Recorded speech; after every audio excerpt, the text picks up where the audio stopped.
Hey guys, it's Ben, the Coin Geek at Old Pueblo Coin, and today I have an experiment for you and for me to experiment.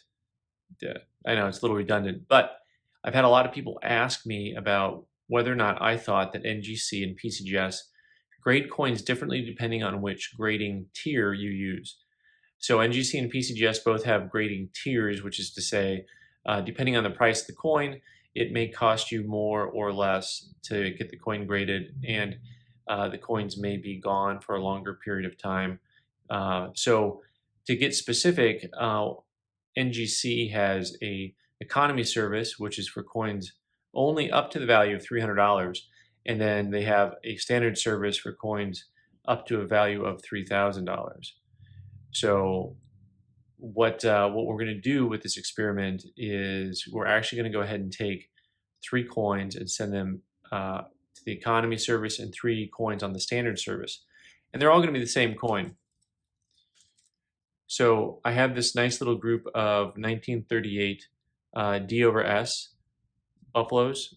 They're all very similar, and I'm going to randomly put 3 of them in the standard and randomly put 3 of them into the economy service, and we're going to see how it comes back. Now, it's not going to be a really big sample, but the results should be intriguing to say the least. So let's go ahead and take a look and find out how our experiment turned out. All right, so you can see the dates on these 2 boxes. I got them back different times. This is dated June 10th. This is dated June 25th. You can kind of read my little buffalo nickel up here labels on both those sets of coins. So let's go ahead and take a closer look at how the coins came back. So we're going to start with the box that came back first, these 38D over S's. First of all, I had them all identified with the FS number, the Fivaz-Stanton number, which is the type, because there's lots of different types on these. The D over S overdate on Buffalo nickels is really common, and all these coins were really, I thought, gem quality coins.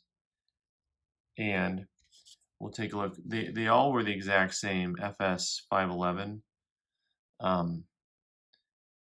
MS 66 on this first one. And I don't know if you really can split hairs on any of these coins. I think that they were all in a roll. They all came out of the same roll. They all have the same color and tone and texture to them. And we're not going to look too closely at too many of them.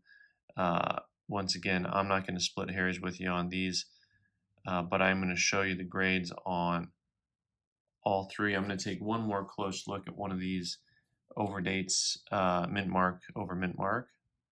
Look at the 20 power loop out and see if we can see the D over the S. Harder to focus on my 20 power, but you can see the S sticking out of the top and then going through the center and then coming back out the bottom. And MS66, MS66, and this is what you call the hat trick. MS66 on all 3 of these coins, real gem coins. So these were all the coins that were sent in on the normal service, and then the next box of coins is going to be all the coins that were sent on the economy service. And the science here, the study, what we're doing, the survey, is we want to find out if we got different grades on the different coins based on the service we used. The theory that we were hypothesizing was that, you know what, if we send stuff in on the cheaper one, we're not getting the grades we want, and if we send it in on the more expensive one, we are. Now, so far, we're not finding our theory to hold true. I've got 3 coins from each service level, the economy service. By the way, the economy service it's not half the price, but it's like 60% of the price. So it's a lot less expensive, and you just have to wait a couple more weeks for your coins. For NGC, the limits are 300 The economy, if a coin's worth more than $300, you're supposed to send it in on the faster service. And the faster service is supposed to be up to $3,000. And what's amazing is that on all 6 of these coins, they came back the exact same grade. Now, we sent these coins in before we produced the video, so no one is watching the video and then, saying, hey, let's go ahead and do this or do that. I think this was a pretty straight play by us and by NGC. I think that this doesn't prove or disprove much because it's such a small sample size, but I think what it does do is gives us a starting point. We'll try to pay a little bit closer attention to our grades on economy service versus the standard service. Anyway, leave your comments. This was a fun experiment. These coins will be available probably on eBay or our website. We'll do some research on the value of those guys. And you can follow us, of course, by clicking on the button in the corner here. Please subscribe and watch more videos on the right side of the screen. Thanks so much.